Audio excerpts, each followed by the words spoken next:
पुराने जमाने की बात है कि एक ऐसा बेवकूफ सा नाई था जो कोई काम सीधा नहीं कर सकता था। हत्ता के बाल काटते वक्त वो कान काट देता था और हजामत करते वक्त गला। नतीजा ये कि उसका काम ठप होता चला गया और वो अपनी चीजें बेचकर गुजारा करने पर मजबूर हो गया। रफ्ता रफ्ता ऐसा वक्त आया कि इसके घर में सिर्फ दो चीजें बाकी बची, उसका उस्तरा और उसकी बीवी। और ये फैसला करना दुश्वार था कि इनमें से ज्यादा तेज कौन है। एक दिन नाई की बीवी इसे बेवकूफियों पर ताने दे रही थी कि वो बेबसी से बोला, ये सब बार बार कहने का क्या फायदा है। मैं तुमसे मुत्तफिक हूँ। मैंने कभी खुद से कुछ नहीं कमाया, मैं कभी खुद से कुछ नहीं कमा सकता और मैं कभी भी किसी को कमाने भी नहीं दूंगा। ये हकीकत है।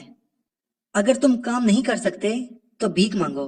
मैं भूखा नहीं मरना चाहती। बादशाह के महल में जाकर इससे कुछ मांगो। शहजादी की शादी हो रही है और बादशाह गरीबों में हेरात बांट रहा है। बादशाह से कहो कि तुम्हें भी कुछ दे दे। नाई ने फिर ऐसा ही किया और बादशाह के महल में जाकर इससे कहा कि वो नाई को कुछ दे दे। कुछ भी? क्या दूं? बादशाह ने पूछा। अब नाई की बीवी ने ये तो नहीं बताया था कि इसे क्या मांगना चाहिए और नाई का अपना दिमाग कुछ भी सोचने से कासिर था। नाई ने परेशान होकर कहा, कुछ भी दे दें। कुछ जमीन दे दूं? बादशाह ने पूछा। नाई की जान में जान आई कि वो कुछ भी के मसले से निकला। वो बोला, हाँ, कोई भी जमीन दे दें। बादशाह ने उसे शहर से बाहर एक उजरी पजरी जमीन देने का हुक्म दे दिया। नाई घर वापस पहुंचा तो बीवी ने पूछा, तुम्हें क्या मिला है? जल्दी दो ताकि मैं रोटी खरीद कर लाऊं। नाई ने जमीन का बताया तो वो आग बगोला हो गई और उसे खूब डांटा कि ऐसी गैर आबाद जमीन हमारे किस काम की। नाई बोला, लेकिन जमीन तो जमीन है, वो कहीं नहीं जाएगी और हमारे पास हमेशा रहेगी। क्या तुमसे ज्यादा बेवकूफ कोई दूसरा है? जमीन का क्या फायदा अगर हम इसमें काश्त नहीं कर सकते? क्या तुम्हारे पास हल चलाने के लिए बैल है? बीवी ने गुस्से से कहा। नाई मुंह लटकाकर बैठ गया। मगर चालाक बीवी सोचने लगी कि क्या करे। आखिरकार उसने एक मंसूबा बनाया और नाई को लेकर अपनी जमीन पर चली गई। इसके बाद उसने नाई को कहा कि वो भी इसकी नकल करे और खुद गौर से जगह जगह जमीन को देखने लगी। मगर जैसे ही कोई आदमी उनके करीब आता तो वो ऐसे बैठ जाती जैसे कुछ भी ना कर रही हो। उसी जमीन के करीब ही जंगल में 7 चोर रहते थे। वो सारा दिन देखते रहते कि नाई और उसकी बीवी छुप छुप कर जमीन में कुछ तलाश कर रहे हैं। जब शाम ढली, एक चोर नाई के पास गया और उससे पूछने की कोशिश करने लगा कि उसे किस चीज की तलाश है। नाई की बीवी ने पहले तो कुछ देर टाल मटोल की, फिर गोया थक हार कर कहने लगी, ये जमीन मेरे दादा की है। उन्होंने यहाँ अशरफियों की 5 देगें दफन की थी, मगर हमें उनकी सही जगह बताने से पहले ही फौत हो गए। अब हम वो देगें तलाश कर रहे हैं। तुम किसी से भी ये बात मत करना, वरना वो देगें तलाश करके ले जाएगा और हम महरूम रह जाएंगे। चोर ने वादा किया कि वो किसी को भी नहीं बताएगा। मगर शाम ढले, जब नाई और उसकी बीवी घर वापस चले गए तो चोर अपने साथियों को लेकर आया और सातों मिलकर अपने बैलों से हल चला चलाकर खजाना तलाश करने लगे। सुबह तक खेतों की ऐसी हालत हो गई जैसे इसमें 7 मरतबा हल चला दिया गया, मगर इन्हें वहां से कुछ न मिला। अगली सुबह नाई की बीवी ने सारे खेतों में हल चला देखा तो बहुत खुश हुई। फिर वो बीज उधार लेकर आई और जमीन में बो दिए। हल बहुत ही अच्छा चला था तो फसल भी बहुत ही अच्छी हुई। नाई की बीवी ने तमाम कर्जे चुका दिए और फिर भी इतने पैसे बच गए कि उसने कुछ सोना खरीदा और एक मटके में छुपा दिया। जब चोरों ने ये देखा तो बहुत गुस्से में आ गए। फिर वो नाई के घर गए और उससे कहने लगे, हमें फसल में से हमारा हिस्सा दो, क्योंकि हमने हल चलाया था। नाई की बीवी हंसी और कहने लगी, मैंने तुम्हें बताया था कि जमीन में सोना है, लेकिन वो तुम्हें नहीं मिला। अब वो सोना घर में एक मटके में छुपाया हुआ है, लेकिन वो तुम्हें नहीं मिलेगा। इस पर चोरों ने कहा, अगर तुम सीधे तरीके से हमारा सोना नहीं दोगे तो हम खुद ले लेंगे, बेशक आज रात देख लेना। नाई की बीवी ने फिर इनकार किया और चोर वापस चले गए। लेकिन एक चोर घर में छुप गया ताकि रात को अपने साथियों के लिए दरवाजा खोल दे। नाई की बीवी ने अपनी आंख के गोशे से उसे छुपते देख लिया। नाई चोरों से बहुत डरा हुआ था। उसने अपनी बीवी से पूछा, तुमने सोना कहाँ छुपाया है? बीवी बोली, ऐसी जगह छुपाया है कि वो किसी को भी नहीं मिलेगा। बाहर के दरवाजे के साथ रखे मटके में मिठाइयों के नीचे छुपा दिया है। चोर ये सुनकर बहुत खुश हुआ। आधी रात को वो अपनी कमीन गाह से निकला और मटका लेकर फरार हो गया। सब चोर मिलकर बाहर जंगल में पहुंचे और माल तकसीम करने की तैयारी करने लगे। मटका लाने वाला चोर कहने लगा, नाई की बीवी ने बताया था कि सोने के ऊपर मिठाइयाँ रखी हैं ताकि किसी को शुबा ना हो। पहले मिठाई बांट कर खा लेते हैं, फिर सोना बांटते हैं। जंगल में गुप्त अंधेरा था। चोरों ने मटके में से टटोल टटोल कर मिठाइयाँ निकाली और खाने को मुंह में डाली और साथ ही थू थू कर थूकने लगे। नाई की बीवी ने मटके में मिठाई की बजाय आपले डालकर रखे थे। सब चोरों को बहुत गुस्सा चढ़ा। अगली सुबह वो नाई के घर पहुंचे और फसल में से अपना हिस्सा मांगने लगे। नाई की बीवी इनकी शक्लें देखकर हंसने लगी। इस पर चोर बोले, तुमने 2 मरतबा हमें बेवकूफ बना दिया, अब तुम्हारी बारी है। ये कहकर वो तनतनाते हुए चल दिए। जाते जाते एक चोर दोबारा एक कोने में छुप गया और नाई की बीवी ने इस मर्तबा भी उसे छुपते देख लिया। नाई ने परेशान होकर पूछा, तुमने सोना कहाँ छुपाया है? गद्दे के नीचे तो नहीं छुपा लिया? नाई की बीवी ने उसे तसल्ली दी, मैं इतनी भी बेवकूफ नहीं हूँ, सोना महफूज है। मैंने उसे बाहर नीम के दरख्त की ऊंची शाहों में एक पोटली में बंद करके छुपा दिया है।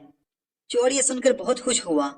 रात को जब सब सो गए तो वो अपनी कमीन गाह से निकला और उसने अपने साथियों को बताया। सब चोर नीम के दरख्त के नीचे जमा होकर ऊपर देखने लगे तो कुछ गौर करने पर ऊपर दरख्त पर एक पोटली बंधी दिखाई दी। चोरों का सरदार बोला, वाकई ऊपर पोटली बंधी हुई है। एक आदमी ऊपर चढ़े और उसे उतार लाए। एक चोर ने कमीज उतारी, कसकर धोती बांधी और ऊपर चढ़ने लगा। अब हुआ ये था कि नीम के दरख्त पर शहद की मक्खियों ने एक छत्ता बना रखा था। जब चोर छत्ते के करीब पहुंचा और उसने हाथ आगे बढ़ाया तो शहद की एक मक्खी ने जोर से उसकी रान पर डंक मार दिया। चोर ने तकलीफ से परेशान होकर बेसाख्ता अपनी रान पर हाथ मारा। चोर कहीं के, तुम पोटली नीचे उतारने की बजाय उसमें से सोना निकाल कर अपनी जेब में भर रहे हो। नीचे खड़े चोर चिल्लाए। अंधेरे की वजह से बाकी सब चोरों को भी यही लगा था। मैं ऐसा कुछ नहीं कर रहा, दरख्त पर कुछ है जो मुझे चुभ रहा है, दरख्त पर चढ़े चोर ने कहा। उसी वक्त एक दूसरी मक्खी ने भी उसके सीने पर डंक मारा। चोर ने सीने पर हाथ मारकर उसे अलग करना चाहा। नीचे खड़े चोर चिल्लाने लगे, हमने देख लिया है, तुम सोना छुपा रहे हो। उन्होंने एक दूसरा चोर ऊपर भेजा, मगर अब शहद की मक्खियां फैल चुकी थीं। उन्होंने इस चोर के जिस्म पर भी काटना शुरू कर दिया। वो बेइख्तियार अपने जिस्म पर जगह जगह हाथ मारने लगा। बाकी चोरों को बहुत गुस्सा चढ़ा कि दूसरा चोर भी बेईमान निकला और ये भी सोना छुपा रहा है। फिर सब चोर एक एक करके ऊपर चढ़ते गए और हर एक के साथ ऐसा ही हुआ। आखिर सरदार की बारी आई। उसने छत्ते को मजबूती से पकड़ा ही था कि वो शाह जिस पर सब खड़े थे वजन बर्दाश्त न करते हुए टूट गई और सब नीचे जा गिरे। छत्ता इनके ऊपर गिर गया और मक्खियां इन पर टूट पड़ी। सब चोर जान बचाकर भागे। इसके बाद कई दिनों सुकून रहा क्योंकि चोर इस काबिल न थे कि चल फिर सकते। नाई और उसकी बीवी सोचने लगे कि शायद चोर अब दोबारा इन्हें तंग नहीं करेंगे, लेकिन ये उनकी गलत फहमी थी। एक रात जब वो कमरे की खिड़की खोलकर सोए हुए थे तो नाई की बीवी की आंख सरगोशियों की आवाज से खुल गई। चोरों की आवाज पहचान कर उसके होश उड़ गए। उसने सोचा कि अब बचना मुश्किल है, लेकिन उसने हिम्मत न हारी और नाई का उस्तरा पकड़कर खिड़की के साथ छुपकर खड़ी हो गई। पहले वाले चोर ने आहिस्ता आहिस्ता सर अंदर किया और अंधेरे कमरे के अंदर झांकने की कोशिश की। नाई की बीवी ने उस्तरे वाला हाथ घुमाया और चोर की नाक काट डाली। खुदाया, मेरी नाक किसी चीज से लगकर कट गई है, चोर तकलीफ से चिल्लाया। अरे खामोश, तुम सबको जगा दोगे, चुप करके अंदर जाओ। बाकी चोरों ने उसे आहिस्ता आवाज में डांटा। नहीं, मैं नहीं जाऊंगा, मेरी नाक से बहुत खून बह रहा है। चोर कराहा, अरे बुज़दिल, तुम्हारी नाक खिड़की से टकराकर जख्मी हो गई है और तुम रो पिट रहे हो। मैं अंदर जाता हूँ, दूसरे चोर ने कहा और खिड़की की तरफ बढ़ा। जैसे ही उसने सर अंदर किया, नाई की बीवी ने अपना उस्तरा चला दिया और उसकी नाक भी कटकर जा गिरी। खुदाया, अंदर वाकई ही कोई तेज चीज है, चोर तकलीफ से चीखा। बांस की कोई कांच निकली होगी, तुम एक तरफ हो, मैं देखता हूँ, तीसरे चोर ने कहा और अपना सर खिड़की से अंदर डाला। फिर वही हुआ, उसकी नाक भी कटकर दूर जा गिरी। उफ, वाकई ही कोई तेज चीज है, मुझे तो ऐसा लगा जैसे किसी ने मेरी नाक ही काट डाली। तीसरा चोर पीछे हटते हुए कराहा, बेवकूफो, तुम बुज़दिल हो, मुझे अंदर जाने दो।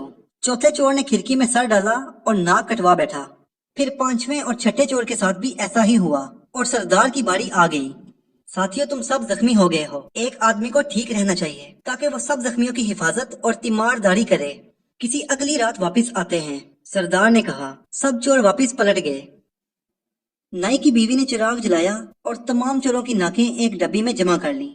चंद दिन सुकून से गुजरे। मौसम खूब गर्म हो गया और कमरे के अंदर सोना मुमकिन नहीं रहा, तो नाई और उसकी बीवी ने बाहर सहन में चारपाइयां बिछा ली।